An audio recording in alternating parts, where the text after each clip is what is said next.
Una disculpa, hubo aquí una pequeña interrupción aparte de la pausa por fallas técnicas, pero aquí estamos para continuar.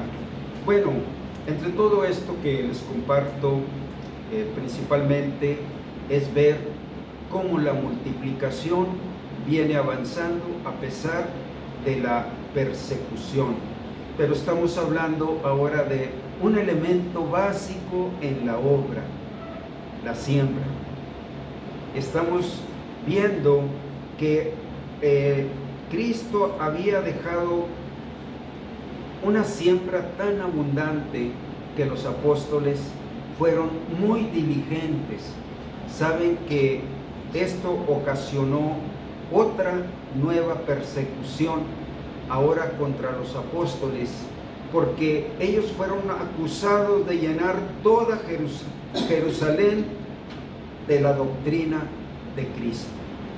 Y las autoridades religiosas, los representantes de las escrituras, les dijeron que ya no hablaran en ese nombre, que no hablaran en el nombre de Cristo. Bueno, ellos dijeron: es necesario obedecer a Dios.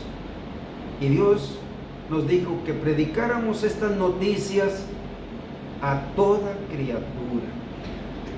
Y nosotros consideramos que primero es obedecer a Dios y a los hombres, y no fueron parados.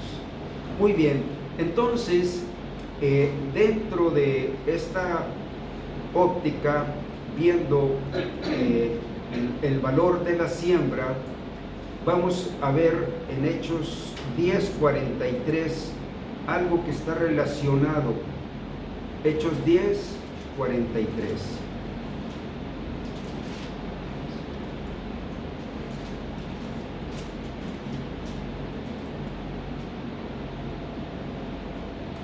Dice, de Jesús, aquí está hablando Pedro, aquel que por temor lo había negado.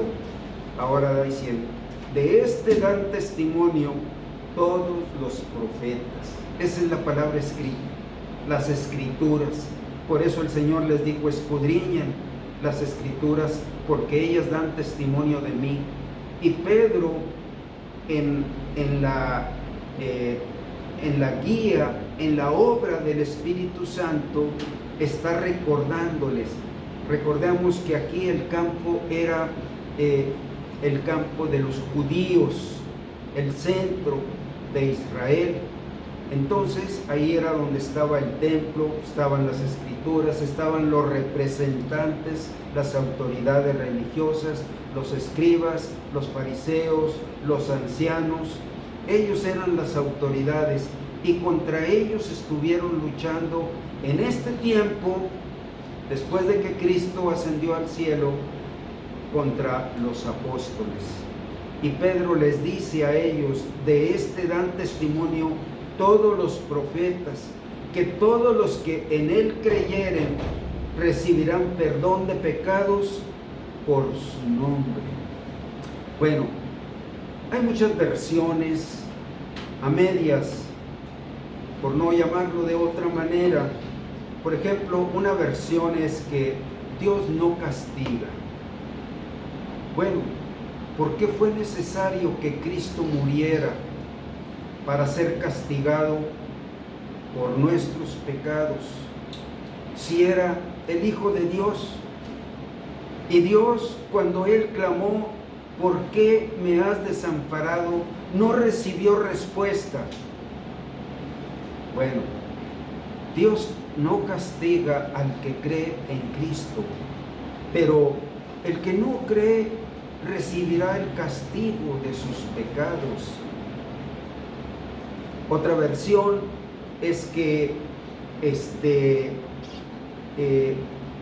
Dios es bueno. Claro que Dios es bueno. La mayor bondad de Dios es habernos dado a su Hijo Jesucristo. Así dice en Juan 3:16: de tal manera amó Dios al mundo, que ha dado a su Hijo unigénito, para que todo aquel que en Él cree no se pierda, mas tenga vida eterna. El mayor amor de Dios se mostró en su Hijo, y lo mostró no solo en su venida, en su ministerio terrenal, lo mostró en la cruz. Y el Hijo de Dios dice que se entregó a sí mismo.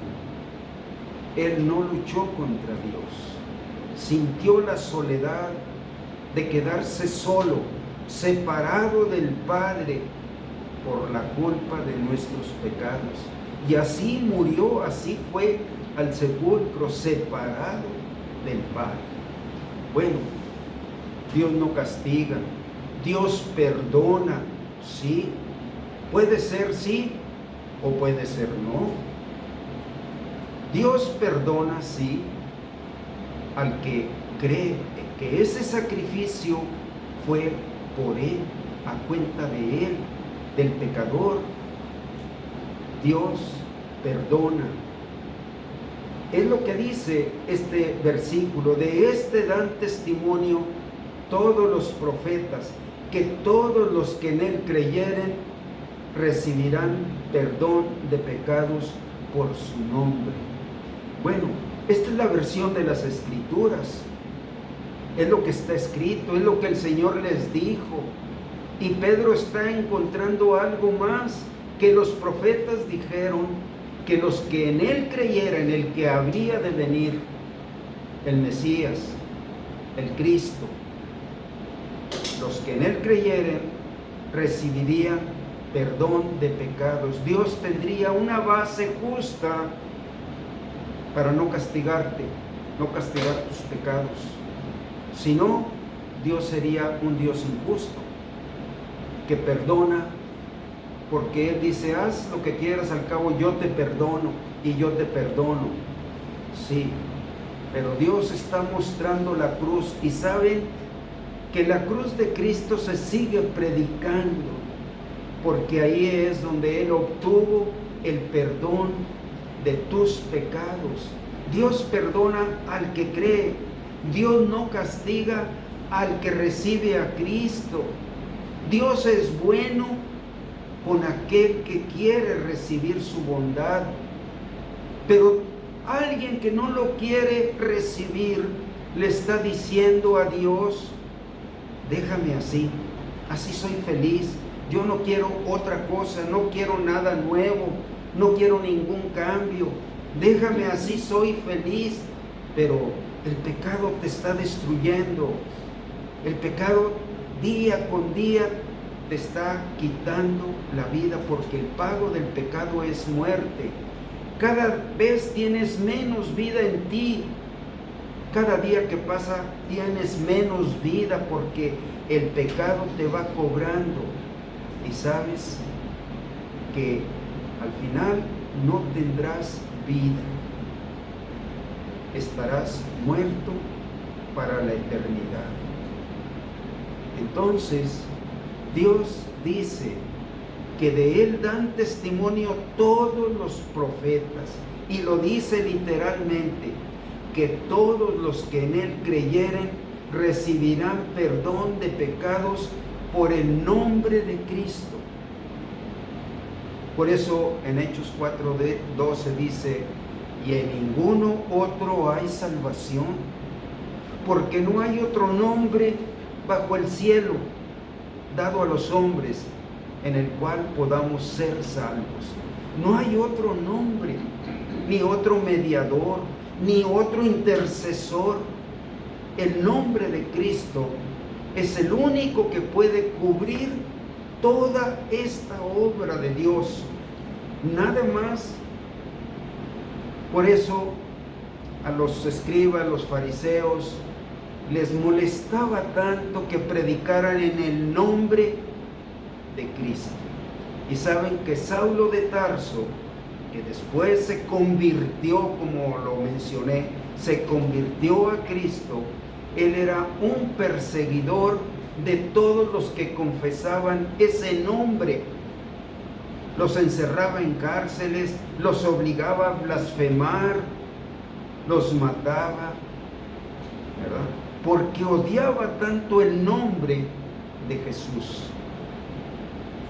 Bueno, quiero decirte que los que odian el nombre de Jesús, el que guardan un recelo o envidia o odio hacia Jesús, a este Jesús al que nos hablan las Escrituras, es porque no quieren ellos nada con Dios, porque de tal manera amó Dios al mundo que nos dio a su Hijo.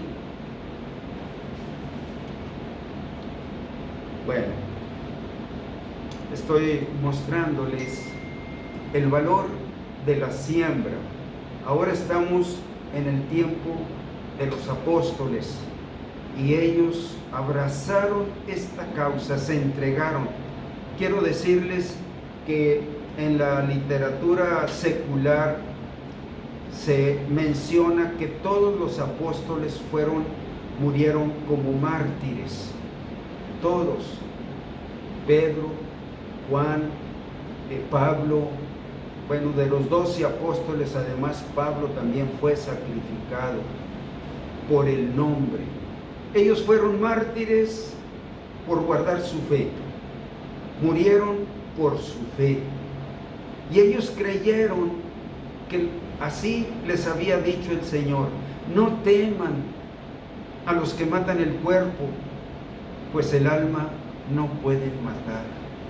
Ellos creyeron esto y consideraron que era un gozo partir y estar con Cristo. Pablo lo declaró: yo quisiera ya estar con Cristo, y lo dijo en la prisión, sabiendo que iba a ser sacrificado por el emperador romano, por el nombre de Cristo. Bueno, pero todavía antes de ese tiempo, todavía cuando ellos eran la primera generación de testigos predicando al pueblo, vemos que Pedro encabezó en Hechos 2 este mensaje, se convirtieron 3,000 personas, y ahora lo vemos en otro escenario, a Pedro igualmente. Qué maravilla es la conversión de Pedro. Nada que ver con aquel que tuvo miedo que lo identificaran con Cristo. Tuvo miedo a morir por Cristo. Ahora él les dice: es necesario obedecer a Dios antes que a los hombres. En Hechos 3, 25 y 26 dice: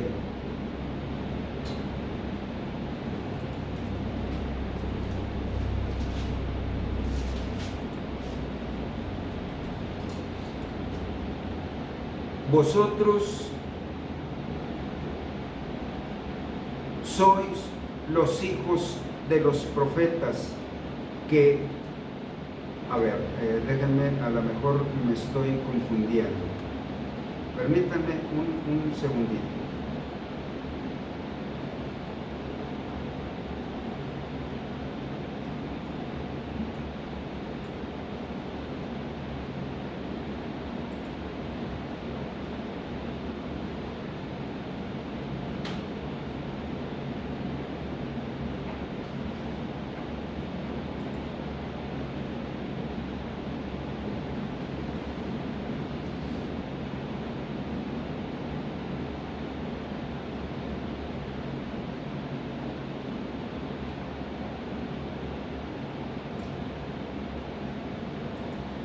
Es que no quiero dejar de leer este pasaje porque es la continuación.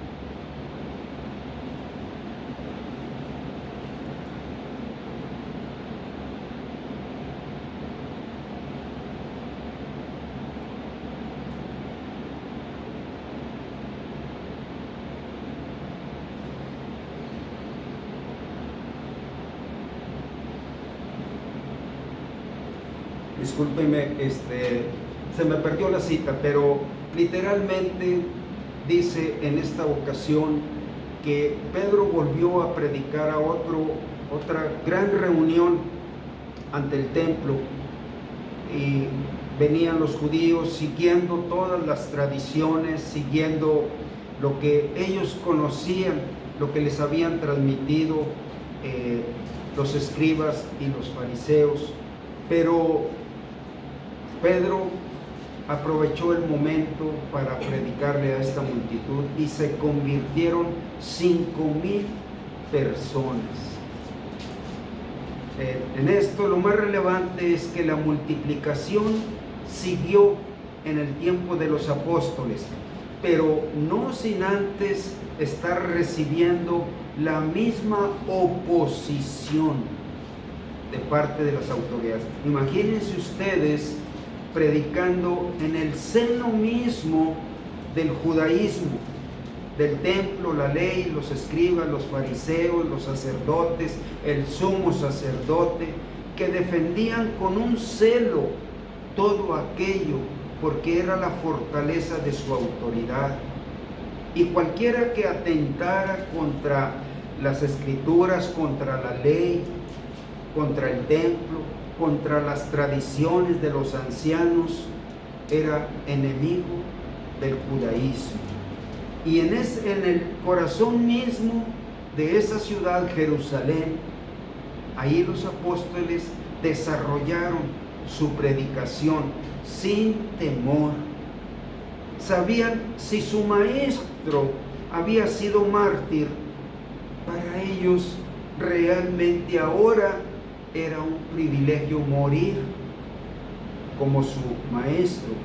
He oído por ahí una versión, no estoy segura si sea cierta, pero se dice que el emperador romano iba a crucificar a Pedro también por la misma razón de predicar el nombre de Jesús, y que él le pidió solo una condición, que él no merecía morir en la misma forma que su maestro, que su Señor, que lo crucificaran pero con la cabeza hacia abajo. Bueno, como les digo, no sé si esta versión sea real, pero de que murió él como un mártir, sí, y fue un privilegio para él morir por el nombre de Cristo, y habiendo esparcido esta gran siembra. No murió aquí en este tiempo. El apóstol Pedro tuvo mucha oportunidad de ejercer su ministerio como apóstol, como líder de aquella iglesia que nació en esos días. Pedro tenía un liderazgo muy fuerte. Había otros liderazgos alrededor de él también, pero lo importante es la multiplicación y el valor de la siembra. Ellos seguían predicando ahí porque ahí fue la mayor parte de las señales y los testimonios que el Señor había hecho. Hechos 2:46. Hechos 2:46. ¿Qué dice? Hechos 5,000. No, 5,000 personas, un poquito más adelante.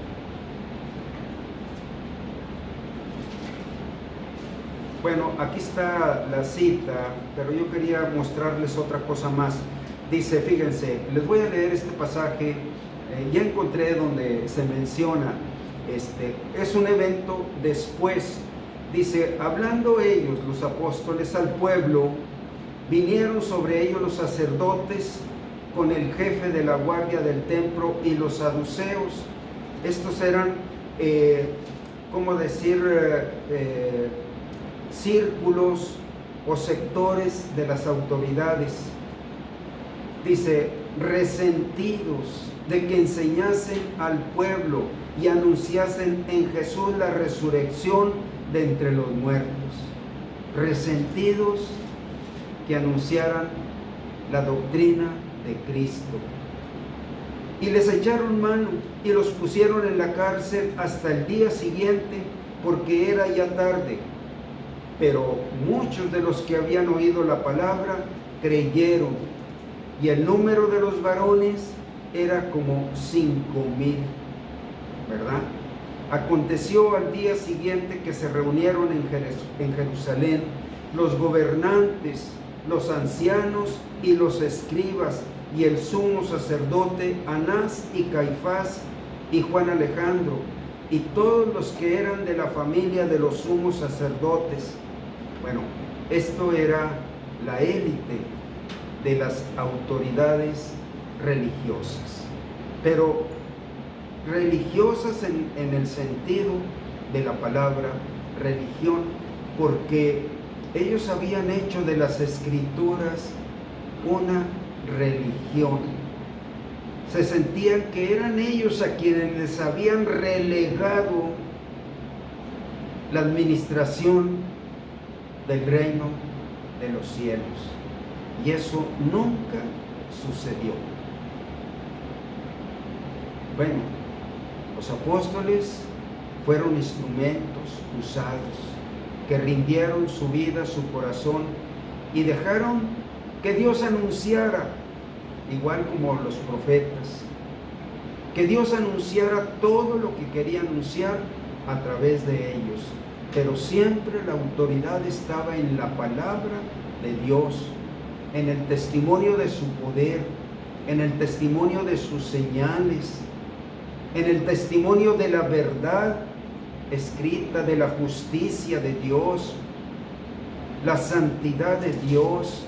En eso estaba la autoridad de lo que ellos administraban, por lo cual la autoridad era enteramente en Dios, su palabra. El Espíritu Santo era el medio que estaba activando toda la presencia de Dios, el testimonio de Dios. Bueno, dice: y aconteció al día siguiente que se reunieron en Jerusalén los gobernantes, los ancianos y los escribas. Bueno, ya leí eso. Y poniéndoles en medio a los apóstoles que los habían llevado a la cárcel, les preguntaron: ¿con qué potestad o en qué nombre habéis hecho vosotros esto? ¿Qué autoridad? ¿Qué poder? ¿En qué nombre? ¿Quién los autorizó a ustedes a hablar estas cosas? Que habría resurrección de los muertos, que los que creyeran en Cristo habrían recibido el perdón de sus pecados y justificados para recibir la vida eterna. La justificación estaba en que Cristo respondía por ellos.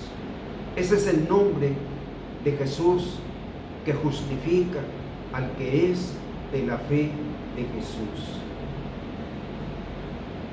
Entonces Pedro, lleno del Espíritu Santo, les dijo: gobernantes del pueblo y ancianos de Israel, puesto que hoy se nos interroga acerca del beneficio hecho a un hombre enfermo, sea notorio a todos vosotros y a todo el pueblo de Israel que en el nombre de Jesucristo de Nazaret, sí,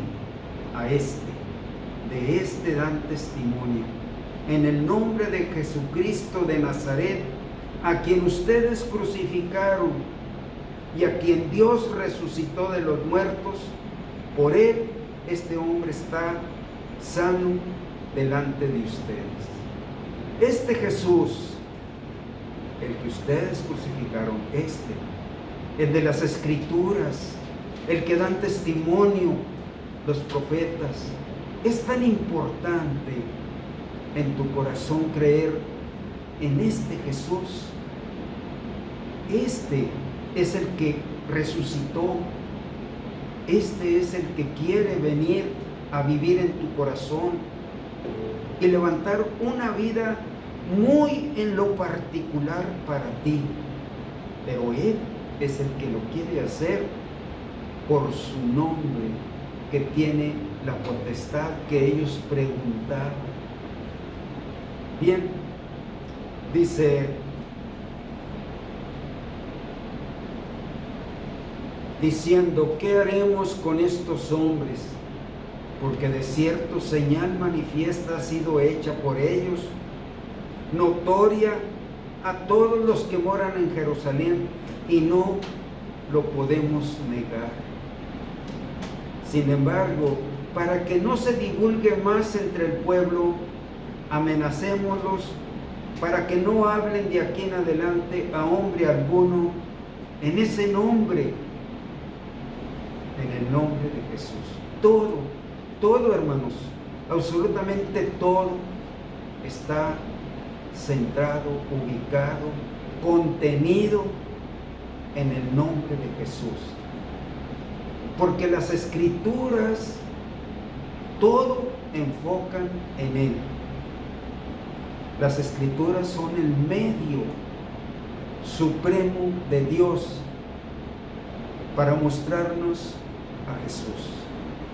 Fuera de lo que las Escrituras nos hablan de Jesús, pues puede ser una versión, puede ser una manera de pensar, o puede ser una manera de que muchos sigan esa manera de pensar, pero las Escrituras nos llevan a este Jesús. Y llamándolos, les intimaron que en ninguna manera hablasen ni enseñasen en el nombre de Jesús. Mas Pedro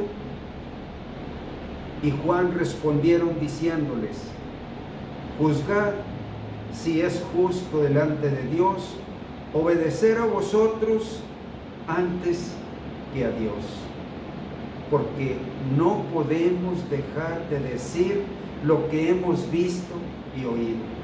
Se nos mandó, se nos dio una gran comisión y nosotros no podemos dejar de decir lo que hemos visto y oído. Ellos fueron testigos. Nuestra fe cristiana descansa en lo que ellos vieron y oyeron del nombre de Jesús, al grado de que ellos estuvieron dispuestos a morir como mártires.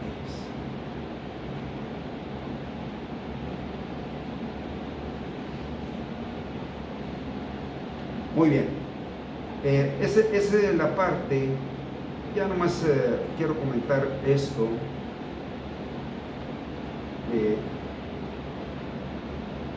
¿Ustedes creen que Satanás y los suyos, miren, ahorita que yo hablaba de los instrumentos viles, así dice en 2 Timoteo 2, dice, porque en una casa grande no solamente hay utensilios de honra, sino también hay utensilios para usos viles. Bueno, si alguno se limpia de todas las cosas que estorban para Dios, será instrumento útil, santificado y dispuesto para toda buena obra. Bueno, los apóstoles estaban mostrando que ellos estaban dejando atrás. Recordemos que los apóstoles eran judíos, conocían las Escrituras. Mateo fue un maestro de las Escrituras, por eso escribió todo lo relacionado con el rey. Mateo habla de el rey de los judíos y dice: ¿ustedes creen que Satanás y los suyos estuvieron contentos con esto que estuvo pasando? Satanás nunca para, pero gracias a Dios, porque nuestro Señor Jesucristo tampoco duerme y todo el tiempo está rogando para que nuestra fe no flaquee. Ahorita que les decía yo, es el único que recibió de Dios gloria y honra cuando ascendió al cielo, para cumplir esta parte de su ministerio ahora en el cielo, de interceder por nosotros como el gran sumo sacerdote. La Biblia dice que teniendo un gran sumo sacerdote que traspasó los cielos, a Jesús, el Hijo de Dios, y teniendo libertad para entrar en el lugar santísimo, acerquémonos por el camino nuevo y vivo que Él nos abrió. Jesucristo es el camino. Antes eran los sacerdotes terrenales, pero ahora el camino para acercarse al lugar santísimo es Jesús.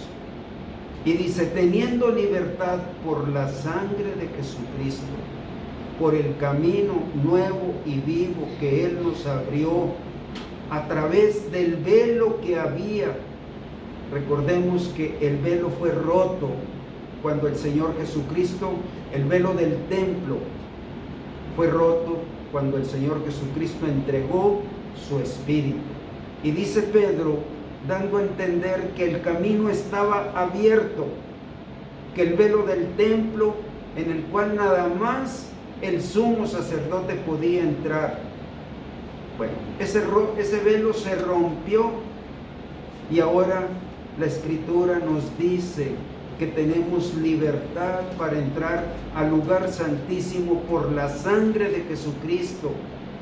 Es el salvoconducto de que tú te has apropiado de ese sacrificio y lo has aplicado a los pecados de tu alma. Y por el testimonio de esa sangre de la cual tú has tomado, lo que te da la libertad ahora para entrar en el lugar santísimo, no en el templo. Dios dio testimonio que aquel templo había quedado ya sin función, sin autoridad, porque el velo era lo que representaba la autoridad, que no había todavía el acceso al lugar santísimo. Y Dios, de una manera sobrenatural, se rompió de arriba abajo el velo del templo, dando a entender con esto que el camino al lugar santísimo estaba abierto. Y Dios nos dice que nos acerquemos confiadamente, ¿verdad? Teniendo un gran sacerdote que traspasó los cielos. El lugar santísimo ya no estaba en el templo, estaba en el cielo. Y es a donde Dios nos invita que vayamos a confesar nuestros pecados, creyendo en la sangre de Jesucristo. Dios nos invita a que vayamos porque tenemos libertad. Y eso lo hicimos la primera vez que oramos para pedirle perdón a Dios por nuestros pecados, confesándole que éramos pecadores, diciéndole que nos perdonara. Por el nombre de Cristo le pedimos. Esa oración fue llevada, quizás no te diste cuenta que esa oración tú la hiciste y entraste por la seguridad de la sangre de Cristo hasta el lugar santísimo, y allá en el libro de tus obras, donde estaban escritos todos tus pecados, Dios borró todas las páginas de tu vida anterior, limpió. La sangre de Jesucristo nos limpia de todo pecado. Dios limpió y dejó las páginas en blanco. Dios perdona al que es de la fe de Jesús. Entonces, hicimos esa oración, pero aceptamos que tenemos una naturaleza pecaminosa, que sigue produciendo pecados, vomitando pecados. Y cada instante tú puedes estar practicando la entrada a este lugar santísimo para que esos pecados no rompan tu comunión con Dios, que tú no eres amigo del pecado, ni quieres guardar el pecado en ti, que el pecado te pone de mal sentir, que no te agrada. Sin embargo, lo hiciste. Perdóname, Dios, hoy otra vez limpia mis pecados, porque yo prefiero mi comunión contigo antes que guardar la comunión con el pecado. Y eso lo hace por la fe un cristiano que cree continuamente, santificándose ante Dios. La única provisión para ser aceptado delante del lugar santísimo es la sangre de Cristo. Antes, ahora y mañana, y siempre será el único medio por el cual te ve con agrado.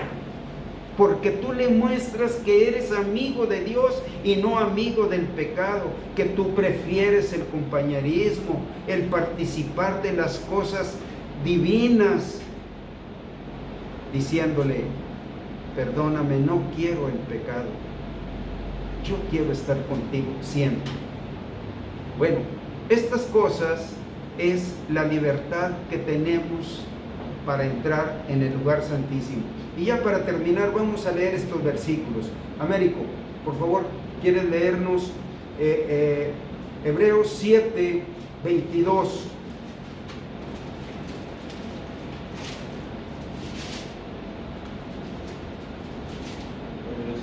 Por tanto, Jesús es hecho fiador de un mejor pacto. Sí, el 25 también. Por lo cual puede también salvar perpetuamente a los que por él se acercan a Dios, viviendo siempre para interceder por ellos. Sí. Un nuevo pacto es el fiador, el aval, el que responde lo que tú no puedes pagar. El antiguo pacto estaba centrado en el templo, y por eso los sacerdotes que mencionamos aquí, ellos eran los que administraban. Pero en el momento que Cristo expiró en la cruz, el velo quedó obsoleto. Y hay un nuevo pacto en la sangre de Cristo.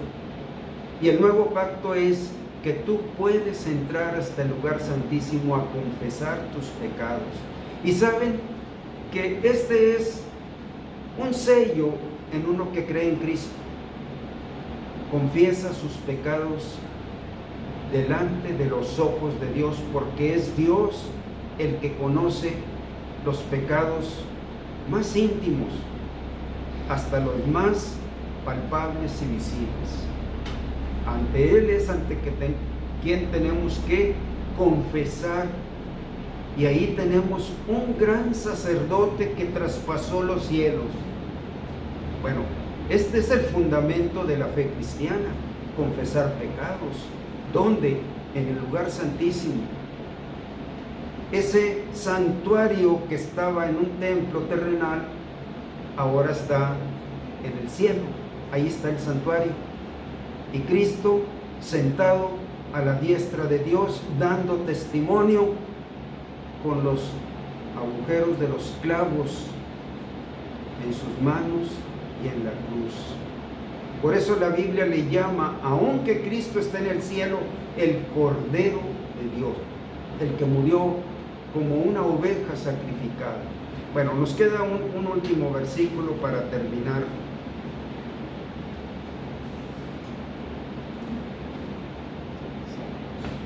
Es Salmo 121, versículos del 2 al 8.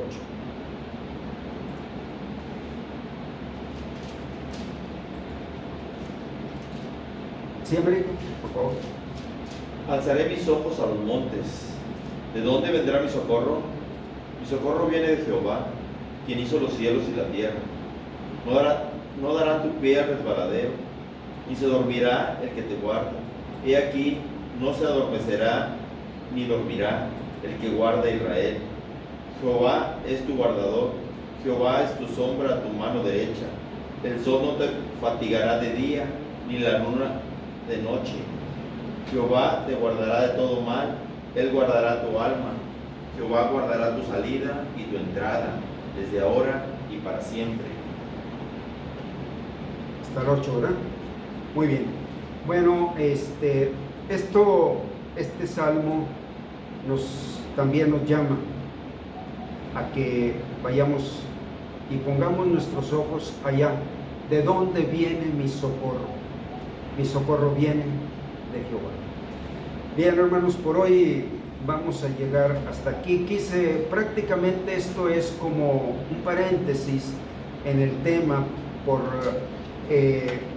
la relevancia que les fui mostrando de que esa multiplicación descansa en el nombre de Jesús, del que dan testimonio las Escrituras. Fue el centro de este intervalo.